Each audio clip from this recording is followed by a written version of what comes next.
Pop quiz number 89. A client with a total hip replacement requires special equipment. Which equipment would assist a client with a total hip replacement with prevention of dislocation of the prosthesis? A, an abduction pillow, B, a straight chair, C, a pair of crutches, or D, a soft mattress? And guys, the correct answer is A, an abduction pillow.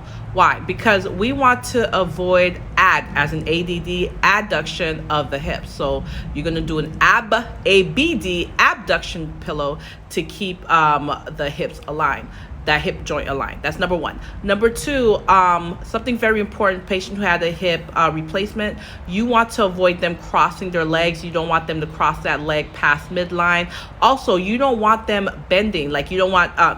I'm saying bending, the hip joint, you don't want it flexed, so they can't be sitting up in the chair, because we can't have that hip joint flexing at a 90-degree angle.